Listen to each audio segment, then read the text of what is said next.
And she's going. And she's going. We are. Are we live? We are live, and welcome to another day in the Milky Way, everyone. Boy, oh boy, do we got a good show tonight, and boy, I tell you, we sure need it. Tonight, believe it or not, we got Ryan. Ryan, how do you say your last name? Sergio or Circo or how? Serio. Serio. Yeah. I'll remember it now. Hardy, Serio. Yeah. Okay. Thank you. Serio. I can say it. Yeah. Anyway, and of course, my lovely co-host Trina, Trina Phoenix, and she's joining us from Phoenix, isn't he? From Phoenix? Yeah. Ain't that kind of crazy? Anyway, and of course, we got our own truck driver, Big Al. Yeah, there he is. If he doesn't freeze up on screen somewhere along the line, where are you at today? I probably will. I'm probably going to have to jump out of here because we're in New Mexico with a lousy connection. All right. Well, we now remember Al's here. He's telling me about how you got a lot of cards and they're going fast, don't you? Yeah. If you don't mind reading the remainder of them. I got them right here. We got the hearts. We got a 4 of hearts, a 5 of hearts, and a 6 of hearts. We have clubs, a 3 of clubs, a 4 of clubs, a 6 of clubs, and a 9 of clubs. We have spades.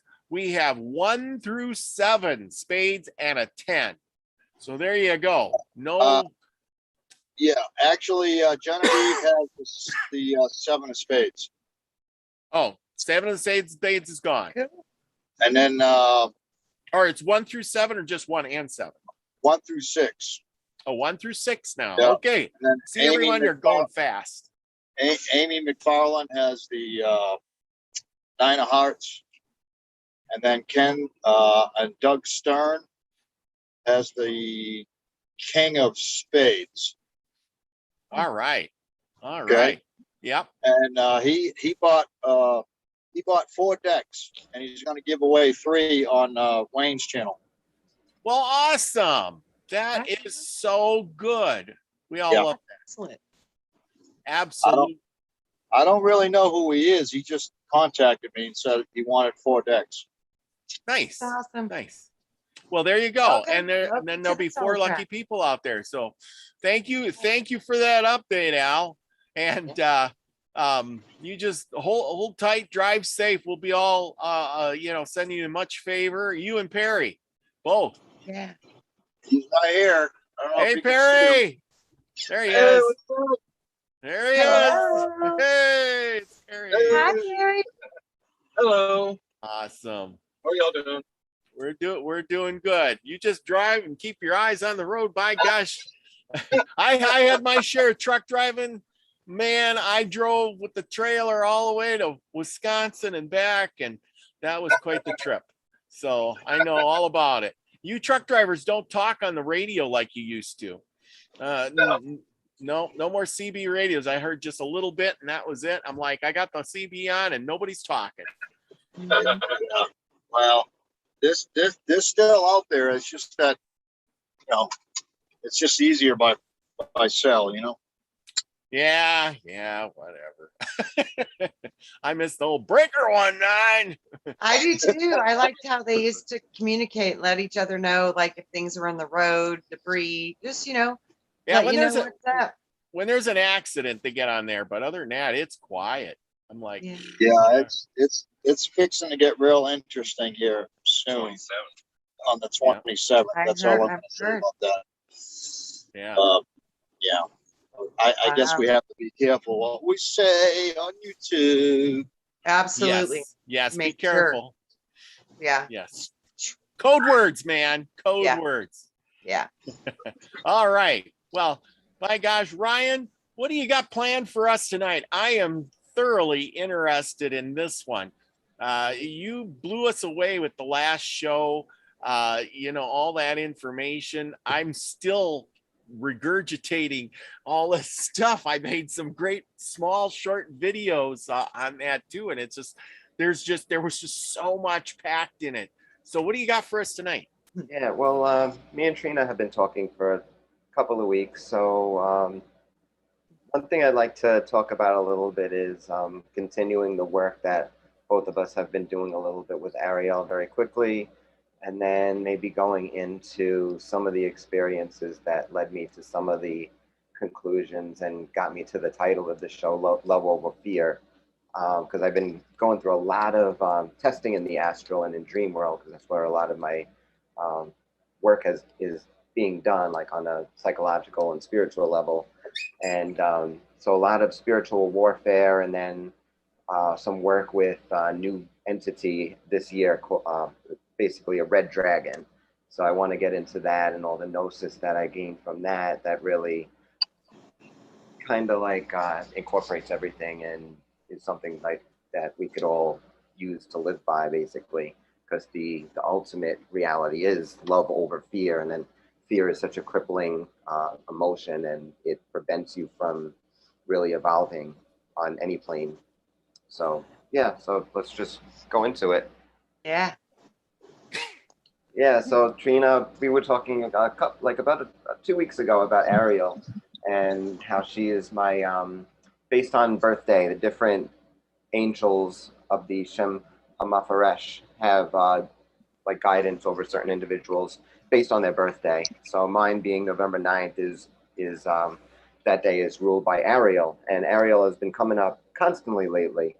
Right. And like right around the time that we talked about her, Wayne did a couple of shows on her, and talked about some of her influence. So I guess she has been involved in the world lately. So even though she is kind of like my guardian angel based on the date, I never actually reached out to her. This last week was the first time I did that. So I gained a lot of gnosis from her based on just that. So the way that I did it was, like, since each of the angels, each of the 72 angels of the Shem HaMafaresh have 3 letters encoding their powers. So IEL seems to be like a common theme with all of them, but then based on like how their names are pronounced, those are the 3 letters that dominate, and those are the 3 letters that code their certain abilities. So like, for example, with Ariel, it's Yod, Ayin, and Resh. So, and I asked her for like what this means as far as her own powers and what we can use them for. So it's very interesting, some of the answers that I got. So if you think about Yod, Yod is the E sound. And where is E really? E comes from like Yisas. Jesus was originally Yisas, or Yeshua, Jehovah. Everything starts with like that E sound. So this is the Yod. This is the descent of spirit into matter, basically. So this is like a more masculine principle, spirit descending into matter, but it's more aligned with spirit and with the masculine principle. So and based on like some previous stuff that I've talked about here, you can associate different letters and different sounds with different colors as well. So the Y sound is more like, since it comes from the spirit realm, it's like a rainbow color of like all different colors combined. So it's like a rainbow prism of the color. So when you vibrate that sound, E, then you envision like the whole room filled with that, like a rainbow color. And then second letter of Ariel is Ayin. So Ayin is a letter that a lot of people don't really understand. I see a lot of, even people that study this don't really get the full meaning of it. It's associated with several things, mostly with like for example, it's associated with the devil tarot, the tarot card, the devil, and which implies the physical creation. But there's actually a lot more to it too, because it is a letter of transmutation as well. And you can tell also by the sound. So a lot of people don't really know how to pronounce it. So Ayin is often represented by A', and you see that a lot in ancient literature. Like there's a lot of beings and a lot of words that have like the A'. So I always thought it was like or just difficult to pronounce. So I actually found out from the spirit. So we know her as Naamah, who a lot of people call Nama, who is very, very similar to Lilith, only more earthly spirit, but very similar to Lilith in what she does. And she's actually the one that gave me the original gnosis on this letter, on Ayin, and how to pronounce it. Because I asked her for her preferred, how to pronounce her name preferably. And at this time, I had no idea who she was. She just came to me. So I'm like, who are you? So she pronounced it Na'ima. And now think of the term Ayin, I. So in Hebrew, Ayin is like refers to the eye, but single eye. So this is the pineal gland, the single eye. So Ayin, and then you pronounce it A apostrophe A is I. So that is the correct way that she wants me to pronounce it. So I referred to the same thing with Ariel, and she basically she said the same thing basically. So you have the E sound, Y, which is the spirit descending, and that is the rainbow color. Then you have the I, which is a letter of transmutation from the physical down to this back to the spirit above. So you could say it like I, and basically have like the way you have a straight line for the Y sound, the E sound, like you could do like a circular starting from below and then wrapping above you, like transmuting all the energy within this sphere and envisioning it in the mercurial orange, the burnt orange color. And this is a letter of transmutation. The last letter is what really gives her a lot of her power, and this is because she is an angel of the sun and the angel of the sphere Tiferet. And Tiferet is the heart center, and it is ruled by the sun. So she is a solar angel. So Resh is the letter of the sun. It's pronounced with as like our R's, but it's good to have a rolling sound. I'm not very good at doing that sound, but if you have an R sound, then that is the pronunciation, and it refers to the sun, which is more on a physical level. So the physical sun and the sun corresponding to our physical body, which is the head, the brain. So Resh in Hebrew is the head. And it also refers to the sun, and its color is golden, just like the color of the sun is gold. So the R sound is what allows you to project. This is a masculine principle overall. So even though that Ariel is mostly a female angel, we know that the angels encompass all of the principles, the divine principles. They may prefer to choose a certain gender, but they are pretty much genderless, and they could appear as both male and female.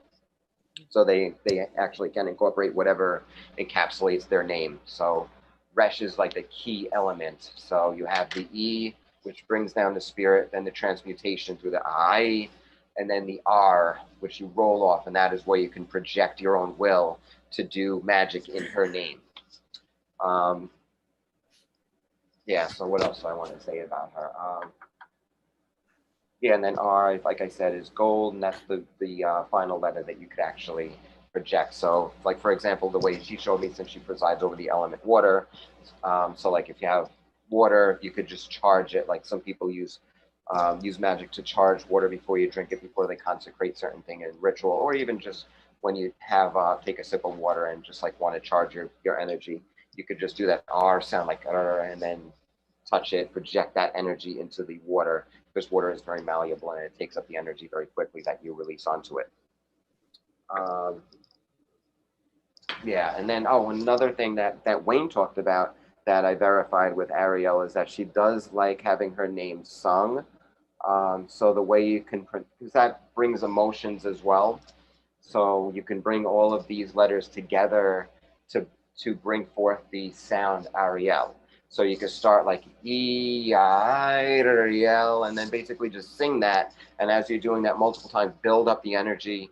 And then each time just envision the color, the tone, like feel the tone, and do like what I said, like with the single line straight down, and then the transmutation, the circle, so the rod, the ring, and then the projection, and then the magic of the will.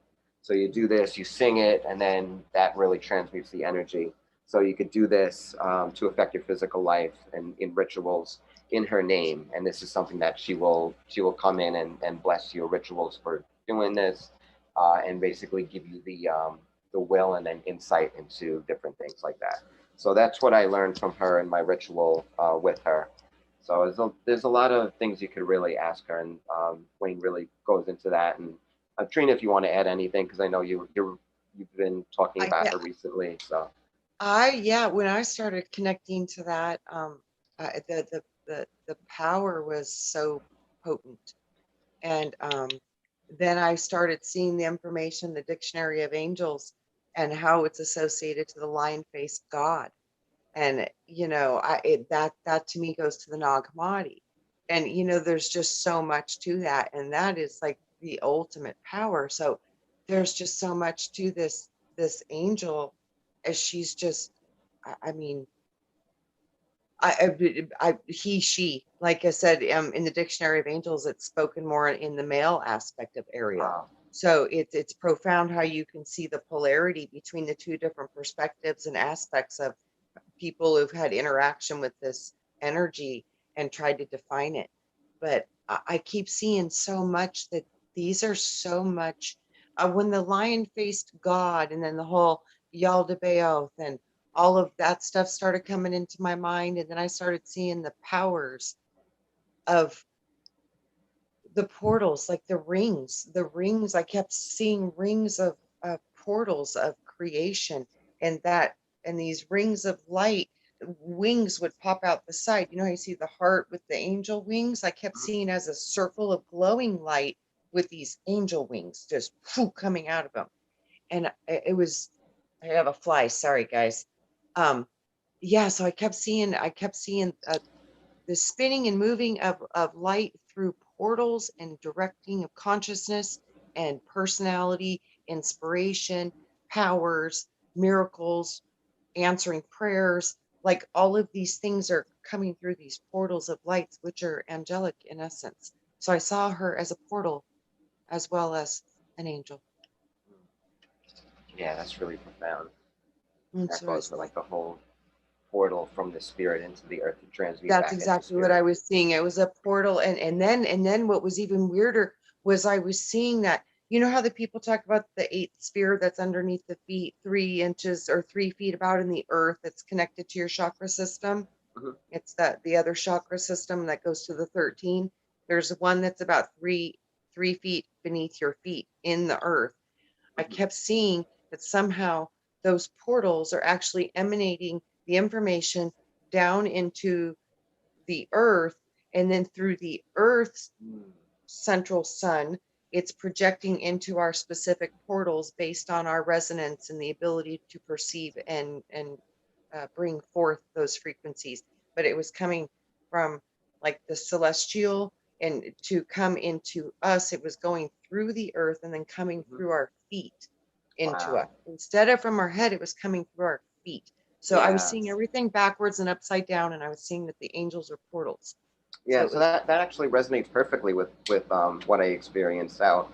Comes from the spirit realm, and then like since we have to transmute, it's down into the earth, the realm of the devil card in the tarot. So it's in the earth and then comes back up, transmuting into our head, our crown, and then from there we can project it. So it has to be pure, unfiltered energy, and then she helps to basically allow us to incorporate it, like you said, and you pretty much saw the energetic way that she does that. It sounds like I saw it mostly, I saw it from a mental perspective, and you saw it from like an astral energetic perspective.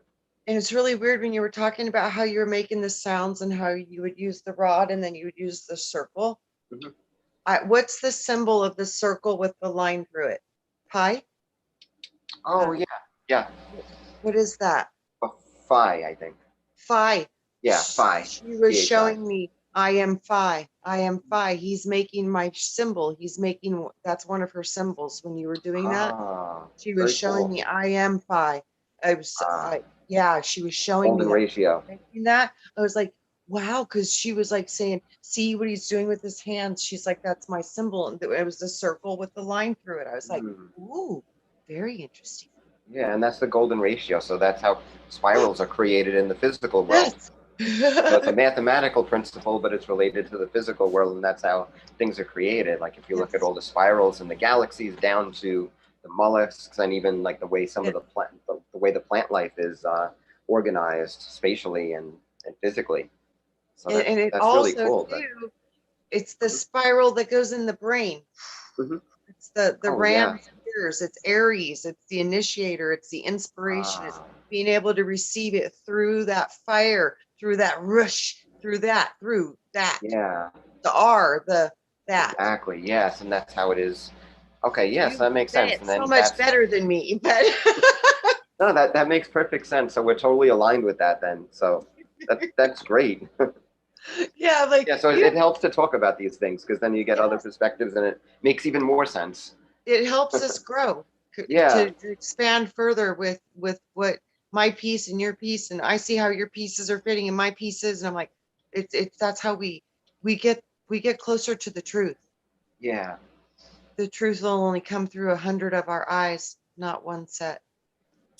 Absolutely. Yeah. You were talking about singing the Ariel thing over and over and over. And I did that the other day, and it was really weird because it sounded like I was in an auditorium and everything around me was vibrating. How's that? The tone, Ain't that weird? Yeah. Well, that's normal though. Well, if you're Yeah. doing it right, that's normal. Yeah, You pay attention because one of the things, like, so color has to do with the akashic field. So that's the most primal, primordial field, and then the tone has to do with the mental field, and then you project it into like the mental field, and then the astral, and then into the physical. But tone is very important for the mental and and also the astral emanation before it gets to the physical. Yeah, because I just thought it was something be, freaky, but what would be the one that would affect the causal? Causal, I think, is probably like a combination, but so since color has to do with like the fiery element of between the acacia and like the first element of fire, the fifth and then the fourth element, that would be like that would be the first, and then the second one is tone. So it's kind of like a combination of like color plus tone to get it, and then you drop it down further to get it into the physical world by projecting it into something. Vibration. Yeah. Lucky Stone says that's the that's it. It's thank you. You helped me process that one too. I'm like, okay, what causal? Because they keep saying we need to really pay attention to the causal, which is the vibrational frequency field. That makes total sense, because if we want to manifest, it's all about bringing in the appropriate. We have to be able to be the antenna for that frequency and resonance, and that's why we have to be a similar or resonating similar in some kind of a match, or you won't be able to anchor this energy. That makes total sense. Right on. Thank you. I don't know a lot about that, but Lucky Stone says that's the Fibonacci ratio. Yes. Oh, the golden ratio. Yes. The Fibonacci sequence. Yes. Sequence. Okay. Yep. Cool. Yep. One's representing the geometry and one's representing the numerical. Yeah, 3, 5, 8, and then it gradually goes into a bigger and bigger spiral that can go on for infinity. Yes. Yeah. Wow. Yes. Yeah, because these things are important. I was listening to David Paulides today. He had I don't know, you all know, check him out on the 411 Missing. And he has his own YouTube channel.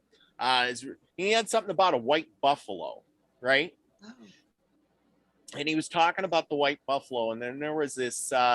He was telling about it was a myth or something. Maybe it wasn't a myth. I don't know. But the white buffalo, and then this white buffalo goddess came down to the Indians, and I do the Indian thing with the Indian show. Anyway, the myths and legends. But anyway, it was really interesting. And he said that she came down and talked to the Indians because they had forgotten how to talk to, the other side, talk to God or creator or whoever, the angels or whatever. They'd forgotten how to do that. And and then when you're doing all this and talking about it, I'm thinking, yeah, because we forgot too. Yes. And what you're all talking about here is learning how to do that again, because most people have just forgotten it. Yes. Yeah. It's interesting, Robert. I've heard of the prophecy and the story of White Buffalo Calf Woman. I've literally heard of her. Okay. I have. That's beautiful. But I didn't know that was her purpose, to help them remember how to communicate with the spirit world. That's beautiful. I didn't know that part.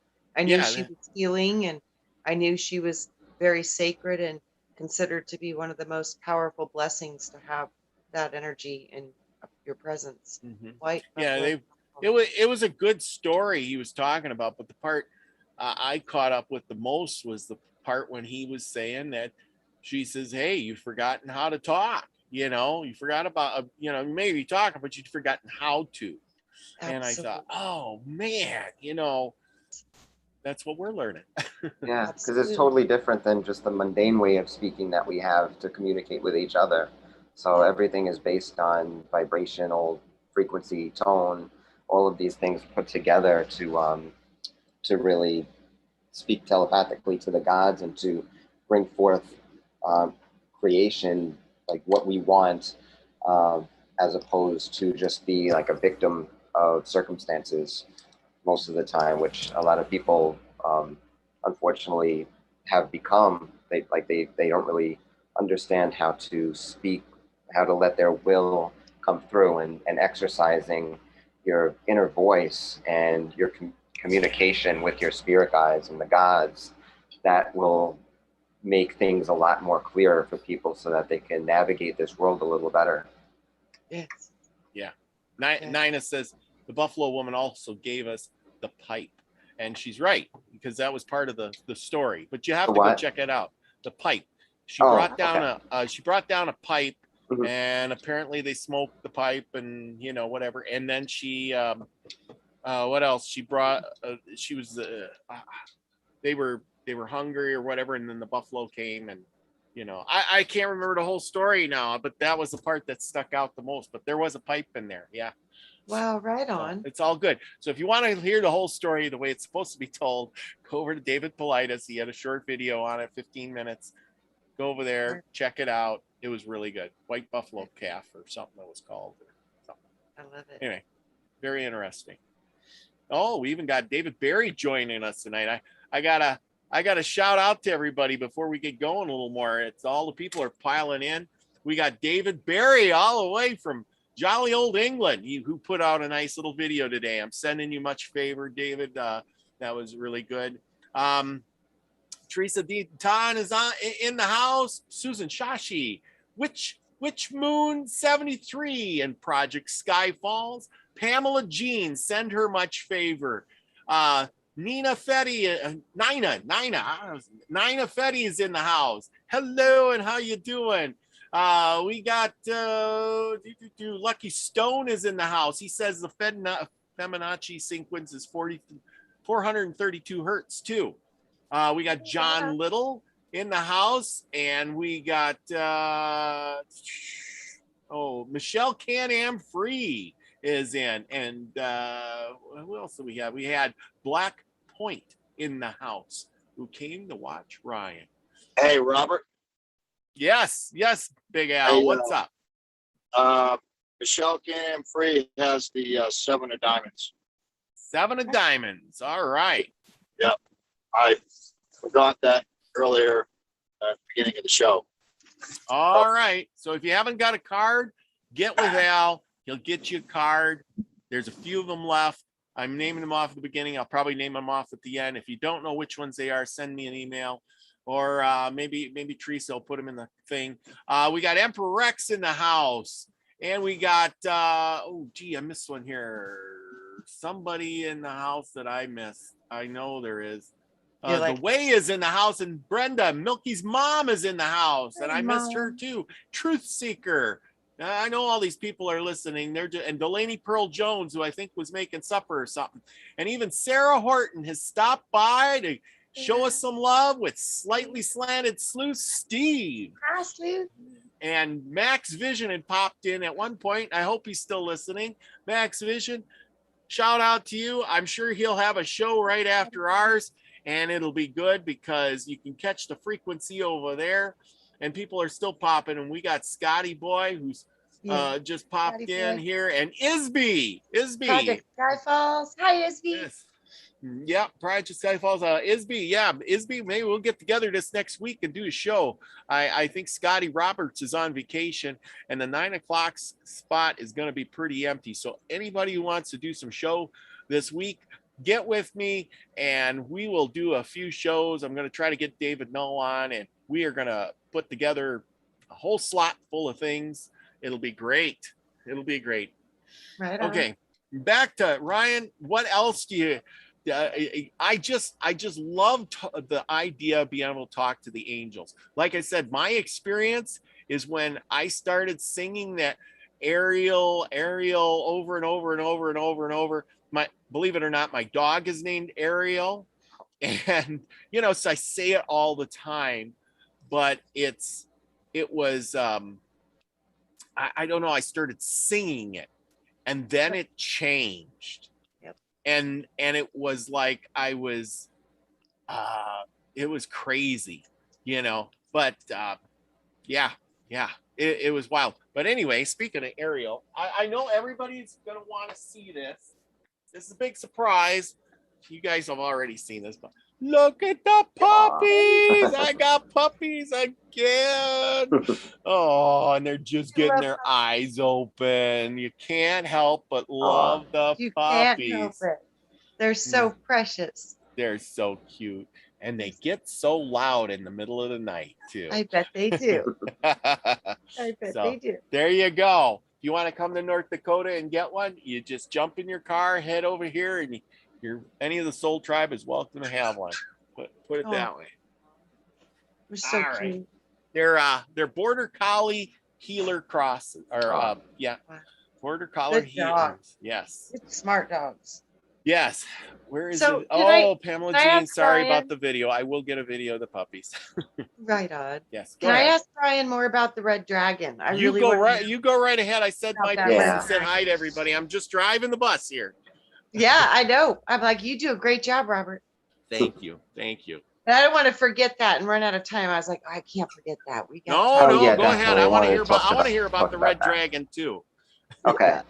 Yeah, but first to address one thing you said about speaking to the angels, that made me think of one thing that I did, very practically, that you can find out what they do, and if you're in a pressure situation, you can call their name, and they can help you out. So one thing that happened with me recently was I was in the woods, and I ended up coming upon a nest of green flies that attacked me everywhere, and seriously, for about 15 minutes, I could not get away from them. They were just following me everywhere. So I recently did some work with an angel, Haheyuya.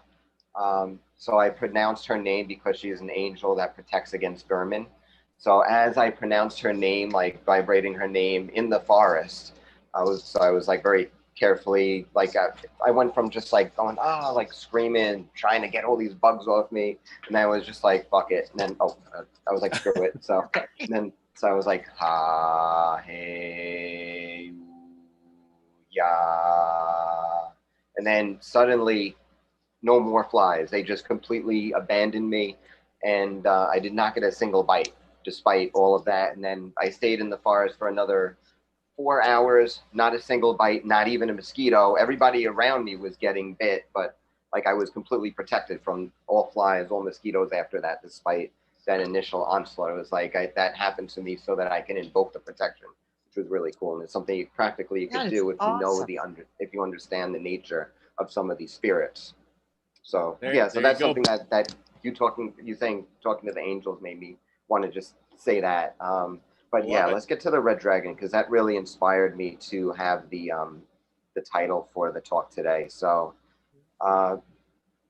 probably in another show, I want to do something more on spiritual warfare, because from May last year through January of this year, there was just one thing after another in sequence that I went through in the astral as a bunch of trials that had to do with different types of spiritual warfare, where one thing was based on something previously. It's like what started in April then led to an event in August where I was able to use my previous knowledge, and that led to another event in September where I was able to use my previous knowledge, all from the past and the astral, which is really interesting once you write down all of your astral experiences and dreams and see how one connects with the other. So I had all of this happen, and it all came to a head, all the training that I put in through starting in May came to a head in January. So I was engaged in this big spiritual battle, and our side won. And so maybe we can have a whole show on that. But after we won, I went outside, and everything was calm. Then all of a sudden, I saw this huge red dragon approach, and it was probably the most terrifying thing I've ever seen because it was about 50 feet long and could have easily like devoured me. Even in the astral, it felt like it was like I was just powerless against it. And this was after winning astral combat and battling all of these demonic entities. Like still, I was like I felt like I was nothing compared to it, and I just pretty much played dead and hoped it would just leave. So I didn't know what to do. I just like dropped down. It was just like, okay, if I play dead, it'll go over. And it did pass over. And one thing that was interesting, so everything before it was sunny, blue skies. And then once it passed, it was all dark, cloudy, like ominous rain clouds, basically. So that was my first initiation into this red dragon. So as you can see, it wasn't a fun time. But this dragon, I knew it was really an important entity because when I was in part of my astral training, I was working with smaller dragons, and then this was like the main dragon that they kind of like branched off into in my working. So I knew it wasn't a totally negative spirit, even though it was completely frightening. I saw it as a god, basically, and I ended up working with it a little more, and it came to me since then several times as a more like a spirit that could communicate with me, more of like a amphibious reptilian type of spirit, like the Africans describe as like the Numal, or like some of the past call like the Atlantean gods, the gods that were like the most primal gods before the gods that a lot of the cultures worship that were more similar to humans and that helped out humanity. Like these are the more primal gods that gave us our senses, our instincts, and these are like some of the most potent transmutative gods. So like, and it would just put me in position after position where I basically could not defend myself and I could not run. And one time when it did communicate me in its like amphibious form, it said that basically everything that I've accrued all my powers to this point are useless in his realm, and that if I choose to continue to pursue his way, that I have to be prepared to die, basically. So I was like, okay, all right, let me try it. So right. So like what Ryan is actually saying, once you start to get into the higher dimensions, if you try to fight the way that you can fight in the astrals, and if you're choosing violence and those ways that you're normally used to having to battle as a warrior, it won't work at all. It won't work at all. And it'll actually, those energies will come back at you like a sword. They will literally reverse on you. That's why you be prepared to die. If you can't find a way to fight without fighting, you have to get real out of that whole ego and get into a higher position because you've entered into a higher plane, a higher realm. So that I have found so to be true. Ryan, and after we started talking about the dragon, that same day I saw this video on TikTok and I showed it on Wayne's and we left the link, and it was called What Is This? And it was by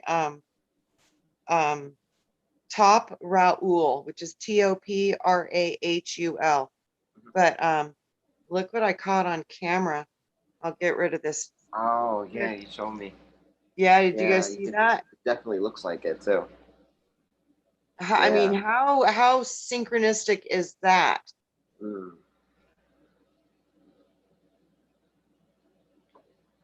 Yeah, and then I showed you what I saw in the flames too when I lit a candle and I saw that it clearly looked like a dragon. Totally. Yeah, let me see if I could find that. Yeah, that was awesome. Yeah, so it was yeah, no, if I could find it, I'll put it here, but yeah, it was amazing. But it's weird when you like when these things start to come into your consciousness, and then you know, Ariel, the lion-faced god, that's Nag Hammadi, that's the feathered serpent, that's the flying rainbow serpent. And then the next day on TikTok, I'm seeing lightning with the serpent in the lightning.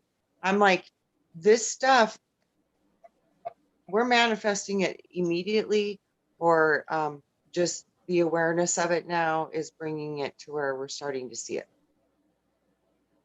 Yeah, and that is something that even came up right before I saw the red dragon for the first time. That I was told I had the power of the lightning and that I would have to use it for my astral combat. This was actually in January 2nd, and then January 28th is when the final battle occurred, and then I saw it afterwards. So I headed into battle once I saw the storm because I saw that as the portent, the prophecy that I needed to go in, because basically that's how it works in the astral. Like you see something that resonates, and then you just know when the time is. Um, then so if anybody missed, I could show the image again. I wanted to put it up on the screen so like you could see here. It really looks like a dragon coming out of the flame there. So can you guys see? Mm-hmm. Yeah. So Yeah. It really does. It really looks like a dragon. Perfect. yeah, Yeah, emerging from the that flame. was really cool. That's I got a question for you profile of here. dragon. Somebody asked they need a visual. Is it like a Chinese dragon or a European looking dragon? You said it was kind of like amphibian at Oh, some well, point. this was when it took like kind of a humanoid type of form. I wouldn't say Okay. humanoid, but like bipedal, Okay. also like a reptilian amphibious form. So picture like the head was more like an amphibian, even looked like it had gills, but scales, like very shiny scales, and I think it was um like a I forgot what color it was. I have it written down, but it definitely did not look human. But it also took when I first saw it, it took the form of a huge dragon that was like brick red, and it wasn't really like a Chinese dragon, more of like a kind of like you would picture a dragon from just mythology or I don't know, like however you pick, like with a long neck and The huge European style. body. Yeah. I guess, yeah, probably Yeah. European style, kind of like a big dinosaur, basically, like Yeah. the long neck like a dinosaur and the big head like a dragon. So it was, Cool. yeah, very intimidating to say the least, because Yeah. yeah, and it was just huge, and it was the power felt like beyond anything that I could handle at the time, definitely. You know what I But just heard, it's Brian? Mhm. One scale of the dragon will show you the entire cosmos. It's got the entire fractal of the entire cosmos within one scale of the dragon. Wow. So do you think that means that It's a like hologram of the entire cosmos, just like our DNA is. It contains much more information. They're yeah. showing the same thing, but they're saying the one scale off the dragon would give you the entire template and the entire construct and the information held within the entire cosmos. Wow. How much wisdom is inside the coding of the dragon. Yeah. Mind So blowing. it was like super powerful, and that's one of the reasons why it's guarded. The power is guarded so much because it's so powerful that it could easily corrupt people. So you have to really show that you are above the ego and some of these, like the old ways of doing things, that you can transmute your own self to the next level so that you could be trusted with some of this knowledge and even just a fraction of its power. So, and then once you can do that, then you get granted some of this gnosis. And if you instead take it by force, then it's powerful enough to destroy a person that does it, that misuses it, that uses it for egotistical purposes. They can fall. Like it's very easy for them to fall because as they would be corrupt at the soul level, and that's why this power is guarded so much. And it's almost like there's a built-in safety mechanism that it consumes itself. If it becomes destructive, it literally will consume itself. It knows. Yeah, and you see people that dive into things that they're not ready for, especially some of these really high up gods and energies and powers. Like they go into it carelessly, thinking that they could use these gods for their own power just to get like worldly things, and they end up going insane. Absolutely. And I think too, a lot of people aren't aware, but when you start to do a lot of astral work, I've seen a lot of people become unstable through that. Yes. And I think it's because when you play in those arenas, you're picking up stuff every time you go in. And every time, so these things, if you don't catch them, if they can get into your field and wiggle Yeah. around and get in like a parasite, they'll cause problems for Yeah. you. So you have So to be really that, careful. yeah, and that actually makes sense why I had to go into like the spiritual warfare beforehand. Because Yes. at this level, I can't use that because my powers are stripped at this higher level. But in order to prevent the insanity, I guess I had to go through these deep levels of spiritual warfare, like not just with like my own ego, but any vampiric energies, like for protection, to be able to protect myself and my aura against these parasitic entities, Yeah. to be able to recognize them and to like get them off and prevent them from attacking me in the future as well. So I had to go through all of this first and go through that huge spiritual warfare, which seemed like on ostensibly seemed to be the opposite, because in this way I was fighting and I had to show might, and then after I did that and won, then it was the other way around. It's like you can't fight anymore. Now you just have to face your fears, and that was the main thing, facing fears. So the way that the dragon would end up, like I don't know if it was him or if it was like other entities in its realm, but it was showing things that are like some of my biggest fears, that are just like terrifying. Like for example, in one form it was like a 40-foot cockroach, which is like, imagine that coming at you. Another form it was yeah, like dinosaurs, like Jurassic Park, like dinosaurs coming at you, like that can rip you to shreds.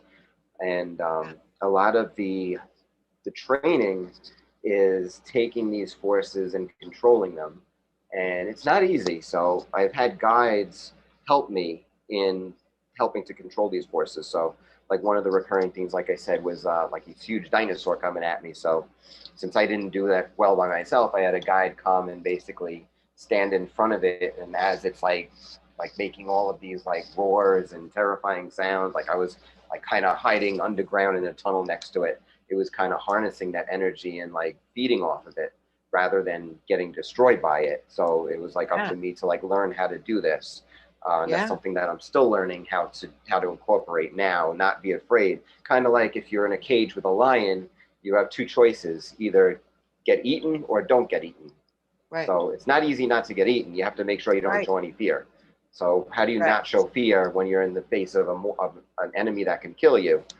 The best way to do it is to show love, or at least or to project love. As hard as it is, sometimes it's the only way. And if you're in a situation like that where it's life or death, you hear stories of people that escape from situations like that and basically said, like, my only choice was to project love because otherwise I knew I would have been killed. And like you hear Like stories of these shamans that have these situations in Africa where they had wild animals about to kill them, and then last ditch effort. Well, remember, Ryan, we were talking about that, and I was like, I was just cornered by a bobcat for real. Yeah. And then you was went how through I it. handled it. I had to literally stop in the moment because it startled me. And then I was like, oh my gosh, when I realized I was radiating fear, I took a deep breath and I was like, I was like, you need to stop that now. You know what I mean? That was going on in my head. I was like, you need to stop, and you need to let the cat know you're not going to hurt it. So I took a deep breath and I just sat there and I just stared at it, and it stared at me, and I just literally, I was like real soft. I was like, I won't hurt you. And I was like, you're beautiful. And I just looked at it and I just let my whole body start to drop and calm down. And the cat would not let its eyes off me. It would not stop. Like it was ready to pounce if I did one thing wrong. It was in a little courtyard trapped up against a wall. You know what I mean? It was, and it was literally 3 feet from me. I was like, whoa. And then it did jump up onto the wall, and I thought, oh God, now it's a perfect pouncing range, you know. And I just I was like, you are beautiful, and I just tried to stay calm, and I just started focusing on how magnificent that cat was, and just going, I would never hurt you, you know, I would never hurt you. And it literally just stared at me, and then I was like, after a few seconds, and I felt kind of safe. I was like, okay, I'm gonna back up very slowly, and I just started to back away real slow. And as soon as I took like one step backwards real slow, he looked and he jumped off the wall the opposite direction. But it was just that thing. You have to really control your emotions and really focus and feel on what you want your reality to become, because I think you have to choose correctly at that moment, because you're going to get the outcome of what your emotions do. This is, I think, one of the biggest parts of getting a soul and becoming human, is to learn how to feel, but not let the feelings consume you to your own demise out of fear. You have to understand that just because you feel and you have the ability to feel fear, it still doesn't take away the truth that you are an immortal being, and that truly there is no death. So there really is really not a whole lot to fear, but fear keeps you safe. It keeps your body safe. We need to have this emotion because it truly does keep us safe.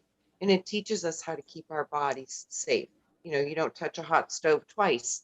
You know, we learn Yeah. from feeling and feeling pain.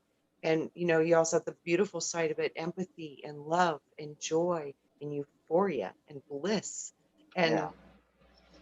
all of that. But any of it, if it throws you out of balance, it's your emotions now have put you in a position of vulnerability. So yeah, I think it's one of the strongest keys to learn is when you feel an emotion, you need to just say, hold the phone. Is this appropriate? You know, really learn how to work on controlling the emotions and letting a little bit of logic come in just to make sure it's an appropriate response to what's going on in the reality. And it's really hard not to choose fear when you're being cornered, but Yeah. it is a Balance better is option if key. you can choose focus, intention, and love. Yeah. And it helps if you're able to ground too in the moment and Yeah, just to, calm down and like embrace the yeah, earth energies and be yeah. just calm and control your emotions, Hmm. not to get too carried away. Yeah, Okay, these we got emotions are beautiful, but we got to control them. we got a question from David Mhm. Barry, and this was on the part about, you know, being tired or what, or, you know, getting killed off in the other realm or something like that. And Yeah. he says, can you leave part of your consciousness there and be in both places at the same time? Here you feel funky, tired, slow when you wake up tired. So I think I he's think saying so. that you leave party of there, your party is here, and then you I wake think up and so. But Robert, I think that would be needing retrieval. okay. Go back and get yourself. You got to Yeah, it get sounds like it yourself. could be You got to fragmentation. collect yourself for sure, because you will not be running on full battery if you Yeah. don't. That was one of the things I realized. I have parts of myself that I run from. And I think that's part of the nightmares, the Yeah. dreams, all these things that you're facing in the astrals. Those are only parts of your own shadow that you need to run. You need to run towards, not from. When I started running head on at my demons, and then they started showing up in the physical reality. Mm. So I had to be proven that I wouldn't run from them in the physical reality. And once I got through that series of different challenges, then it was where I got into the nope, that won't work anymore. Now you have to go to a higher place and you have to start to use control over your emotions and turn that into a mental focused power. It's a very different way of fighting, but it So is how it's what you have to do. Because when you throw the energy at something and you try to deflect it, it'll come back at you because it doesn't work that way anymore. It's like you will eat your crow instantaneously. It's even faster than the astrals. So you have to get to a different place where you have to understand all is energy, all is one. And when something comes at you, it's only a part of yourself. And you need to identify what it is, what it needs, if you can heal it. That's the first thing I do is say, don't get scared, get curious, and then ask, how can I help? And then it reveals itself what it really is. And then it shows itself to you what you really need of your own self that you have forgotten about or fractured off of you, or it got traumatized and split off or whatever. There's a billion different reasons for this stuff. But oh yeah. this is about when you're getting into these higher realms, it's no longer about running and it's no longer about fighting and it's no longer about fear. It becomes more about retrieval, healing, and balancing. I agree. I Yeah. totally agree with that. Yeah, because it we live in the physical world, Yeah. and we are so sure we have to see, feel, touch, and understand everything that's around us to believe it's real. Kind of like the show me state. There you go. And on the other side, it isn't like that. It's similar, but not like the physical, because nothing's physically, it's more mental. No? In the astrals, it's pretty physical. Ryan would attest. Like, well, yeah, but I mean, physical in which way then? Like you can feel the battles sometimes the next morning when you wake up in your physical body. Like it can feel physical. Yeah, I mean, I actually, I was in a boot for like 3 months after injuring myself in the astral. Really? Wow. Yes. So you could bring it back with you. Yeah, and I've known other people that got I think injured, the not as energy- severely, but.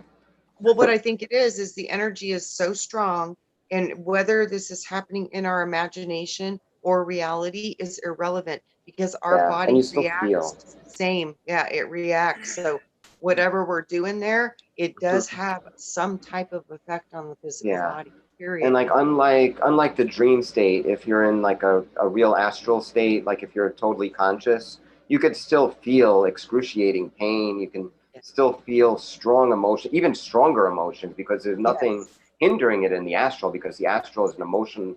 It's an emotional realm. It's the realm of emotions. So everything is amplified in the astral emotionally, but you still feel physical sensations as well. Like you actually feel that much stronger than dreams, where dreams are mostly like mental and things playing out scenarios.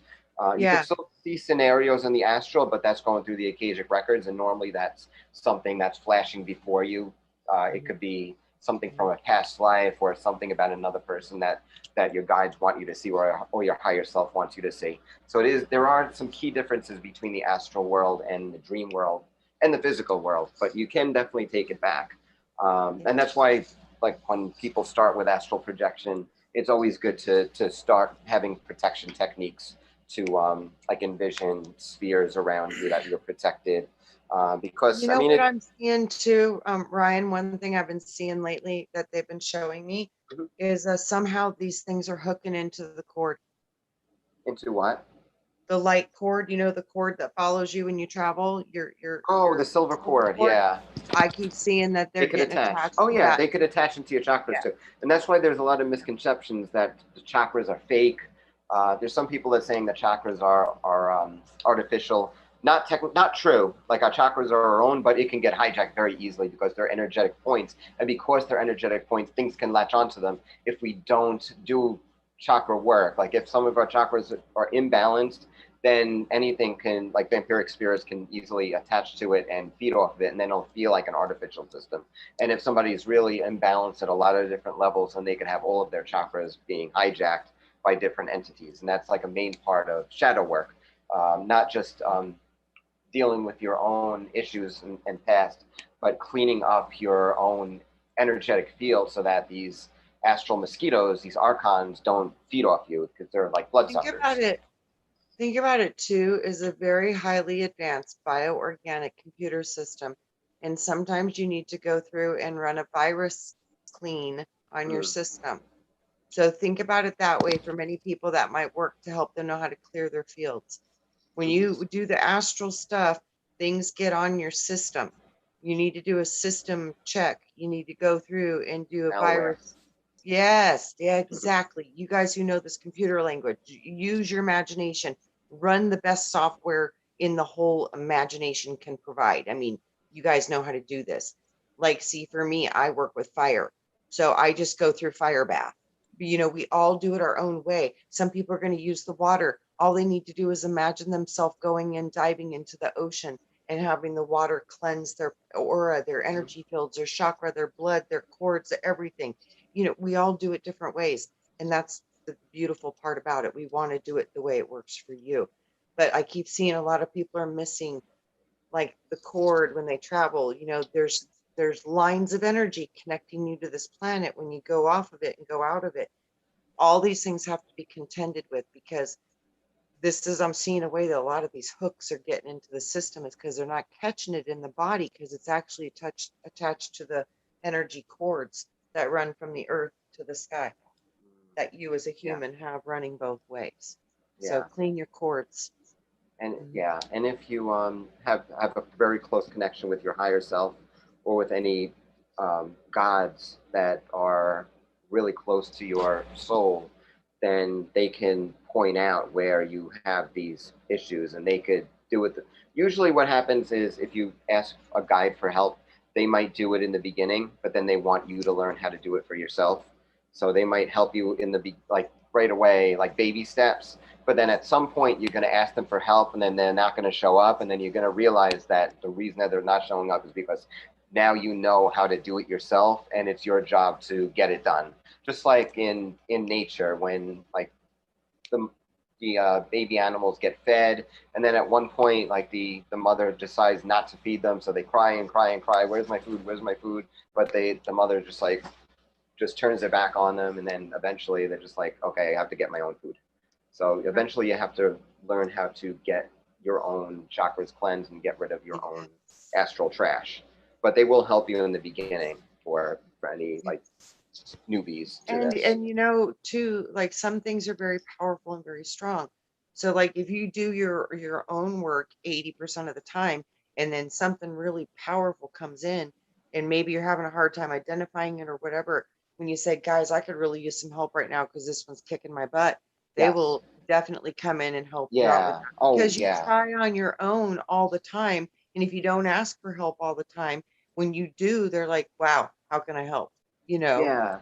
That's actually funny because I had one experience where I asked for help too soon, and then Hecate got a little annoyed at me for not, because she's like, you could do this yourself. Why are you asking Right, me? Just send them right, back. Like, this isn't hard, basically. Like, she was reprimanding me. So then I'm right. like, okay, I was gung ho, and then got myself into another situation almost immediately after that. And I'm like, that's it. I'm going to stand my ground. I'm going to fight. And I got my ass kicked. I was fighting this, like, I don't know what it was, some kind of like wind djinn spirit that was able to counter my own magic by using like wind to like push me back and then Yeah. charge me. And like so that whatever, like I knew I was more powerful than it. So, but whatever I tried to do, it kind of like blocked with like wind, because it kind of like blocked everything with wind, then pushed me back with wind. I'm like, wait a minute, this isn't fair.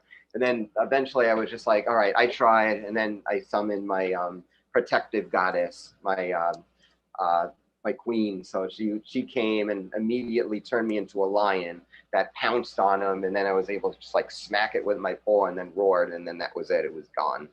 So Yep. it's like they will help you and they will possess you and do whatever it takes to. And see, Ryan turned into a lion. See, Yeah. Oh, yeah. We were just talking about lions. that is the brilliance of the powers that we have through our imagination. We know how to Yep. shape shift into Yeah. different things. This is what we have to remember. That's why they say, come to me with the eyes of a child. The children will win every time. Yeah, you know, I got to say something. So I went on vacation. I got to hang around some kids, which I normally don't.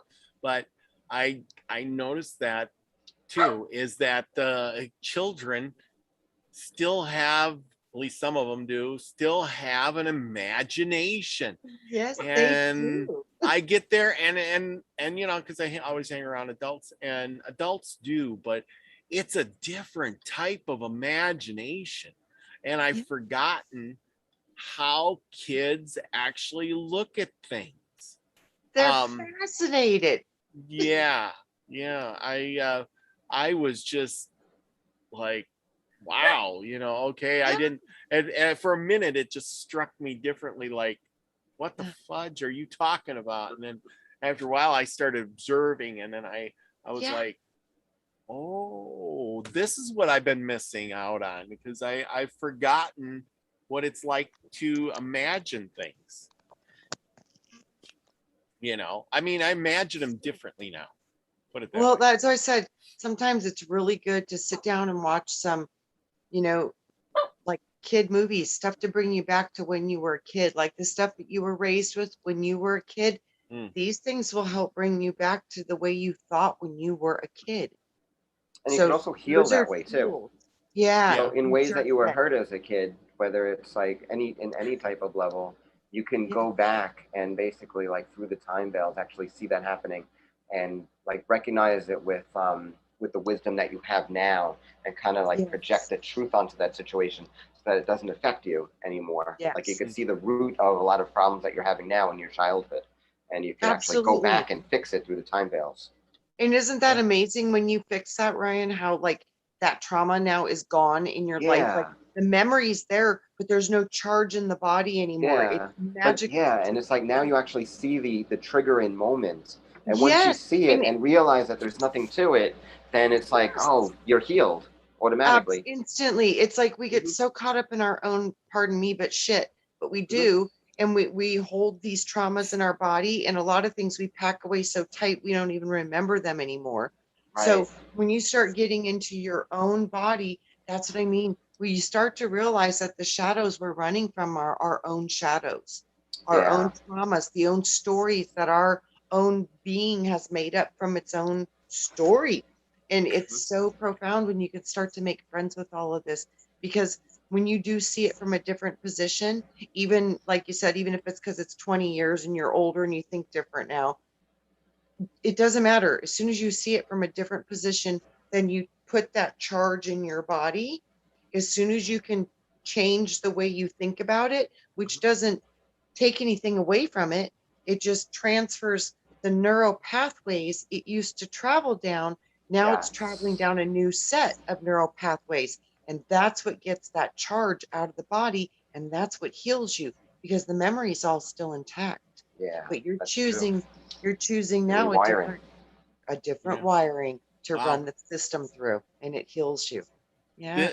See, this is really touching with a lot of people. There's Lucky Stone says you can write your past pain to make them positive memories, but it takes practice.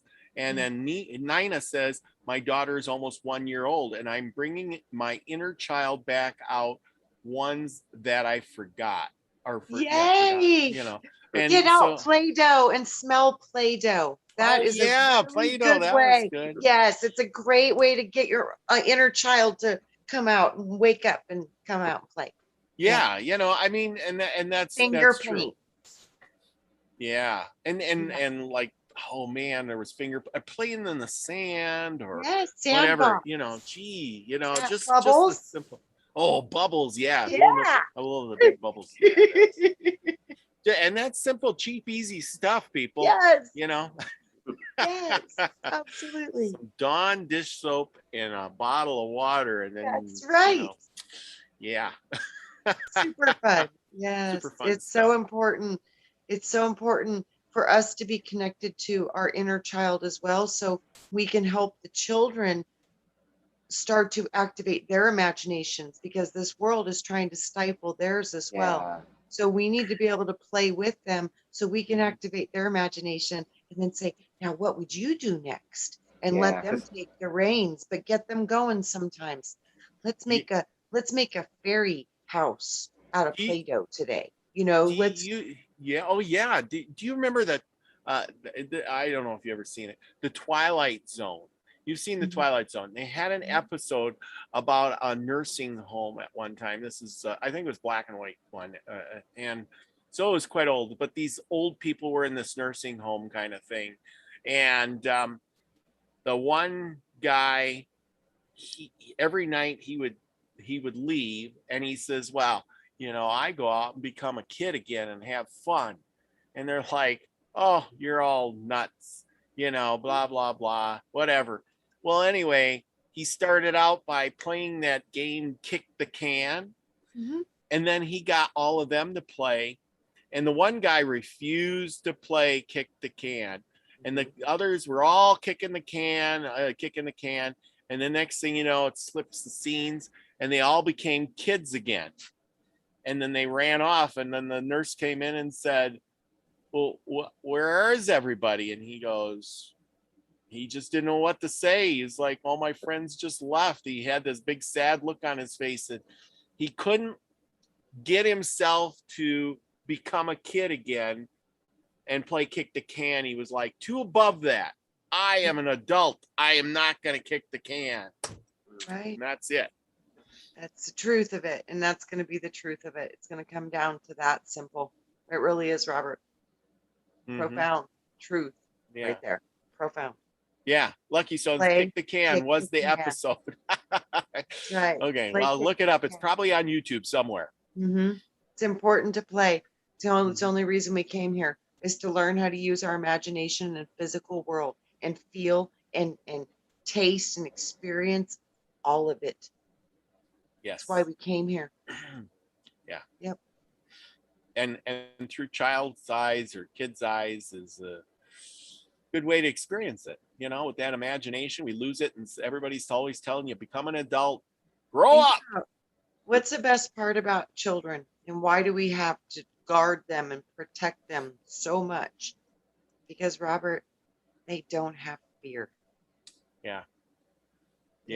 They wake up in the morning thinking, what is today going to bring? A day seems like an eternity for them. Yeah, There's total so innocence. much happening in one day, you know, and we're just going through the motions. You know, every minute, like what do we get for lunch is an adventure for them. You know, everything is new. Nothing is mundane. Everything is new.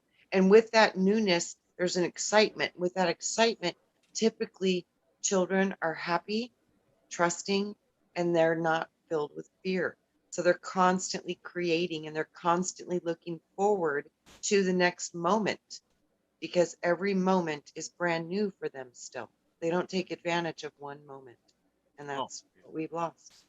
Absolutely. I like that. That's very good. You know, this has been a great show. I mean, it went one way and then it turned all the way over to back to Imagination Kids. Ryan, I tell you, you did it again. This was a great show. Yeah. I appreciate you having on. Our hours flown by and then some.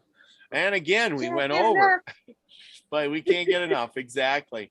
Would love to have you back on again.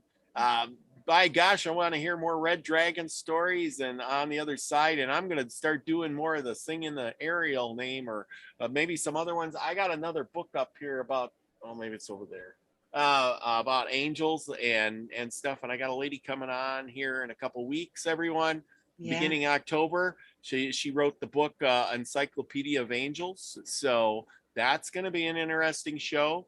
Next week, we got, who is that lady we got coming on? Oh my gosh, she's going to talk about Bigfoot and stuff. So that's going to be really great. Let me get her name here. Just a second. But yeah. Okay, who do we got next? Oh, the Moon God and Angels with special guest Constance Victoria Briggs. Yeah, that's the one we got next week. She's going to be talking about she's next week then. She wrote the angel book, Encyclopedia God and Moon and the Moon. So there you go. We're gonna have Constance Victoria Briggs. I forgot which one we had on. The Bigfoot gal is in October. Sorry. Okay. So, but next week, yeah, we're gonna be talking a lot about angels. I mean, I got a big thick book I got to study up on some more. You know, I really think that this is part of how we bring heaven to earth. I agree. It's gonna be good. And you know, we can change things with positivity. And you're right. Sometimes it seems, and I'm guilty of this, I'm guilty as anybody, having negative thoughts and thinking there's no way it's set in stone. But you know, I'm not against thinking positive. I want to think positive, but I have to protect myself too. So there you go. I keep seeing it's like, yes, you know, sometimes we do need to protect our physical bodies if they're being threatened. But I keep seeing it's like so much like with what Ryan was coming to the conclusion about how when we want to go to a higher state of consciousness, we have to learn how to fight differently because the old rules don't work in the new vibration. And I keep hearing over and over and over again, the true things that we're dealing with right now, it won't be with the things that we've done in the past. The only way that things are truly going to change and move into a direction that we want is it's going to be with focusing and meditating and imagining and creating the world we want to see, being the frequency we want to be and receive. And then through us creating and connecting with these higher vibrations and these higher frequencies, we will have the wisdom and the understanding to put that vibration and frequency into the word and into the paper and done by pen. And that will be the way things get accomplished in this new fighting. The fighting that we're doing now is a different kind of war. So we have to fight with a different means of battle. And right now it's going to be about like this, singing the names of the angels, like Ryan, using these tones and learning how these words are actually spoken and emanating those vibrations into our world. We're all different, doing different parts. But guys, I saw this is how we did it and how we won. And you guys are doing it. So thank you. Cool. And that's the thing. Maybe one of these days we'll all plan a day at a time and we can sing the angel's name and we'll do all the same. You know how we did a moment of silence? But we'll do a moment of singing an angel's name. We'll pick one and we'll do that. Wouldn't that be kind of cool? I would love it. And that would be like, wouldn't that be cool? It would be like the whole earth is singing the angel's name because we have people everywhere. Absolutely. All at the same time. Wow. Absolutely. It just blew my mind. Absolutely. This is a key that will make things move for real. Mm-hmm. Well, I tell you what, we went over a little bit. Big Al's on the road. He's been driving, stopped at a gas station. We got to see everything. And now he's back on the road somewhere and it's all dark. So I don't know if he's out there. Big Al, you got any last words for us? I'm here. Can you hear me now? Yeah. You were washing the windows. You were driving around, man, at a truck stop somewhere. Holy cow. It was like being a truck driver. I was going to say, we get to go mother trucking. Well, I'll tell you what. Y'all need to remember to start storing water and food, dry food. Absolutely. Be prepared. Okay. Hey, you know what, Al? I'm going to try to, if you're available, I'll try to get you on this week sometime. I want to do a few shows and we'll have one on that and we can talk a lot about that this week. How about that? You game? That'll be fantastic. Is David Berry still on chat from Wales? I don't know. I haven't seen him in a bit, so he may or may not be. But any last words? Okay, well, anyway, I did a nice picture for him today. He did a little video today, so I made a slide. He's going to use it, so that's cool. Yes, go over and check out David Berry. He did a nice little video today, so awesome. Haven't seen him around too much, so. I've got more angel cards I'm working on. I'm over halfway there now. Good deal. Can't wait. I'm telling you, they're beautiful cards, Robert. I'm sure they will be. You do a great job. Brian, you got any last words for us to send us off until we see you again? Yeah, sure. So since we're talking about angels, this is the book that I use, Book of the Hidden Name by Maximus Terranus Avery. And there are a few different ones. I think, Trina, you use Damon Brands, right? I use a few of them. Okay, yeah. So there's a few that have all of the names and characteristics of the angels. So if anybody's interested in the stuff that we talked about, like these are some of the books that you can get, Book of the Hidden Name, or the one by Damon Brand. And there's a few more that have a lot of really good information. And also, just to summarize everything, I'd like to say that basically, as one person awakens to their godhood, then that really raises the world's soul, even if it's just a little. So everything that we do personally on a personal level influences the world around us. So we can't really get into a negative mind state that we don't matter, because we do. Like every one person really can make a difference on some level. So we should all really focus on just being the best we can. Yeah, that's great, Ryan. I enjoyed your knowledge. Thank you. Thank you. And Ryan and Robert and Al, all of you, I can testify you've all made an impact in my life. So that's true. So all of you have. So thank you. Thank you so much. Thank you. And with that, remember, in my new shirt, be the frequency you want to receive. And I love you all. And we will see you soon. And next week, we're going to do quite a few shows. So be ready, be tuned. and we'll be there. If you want to come on, send me an email and we'll get you on. We're going to talk about a whole bunch of things, preparedness with Al. Maybe that's what we'll call the show. And, you know, it's going to be great. Just positive. Sing the angels' names. Have a great week. Love y'all. Peace. Be the frequency you want to receive, everybody. And he's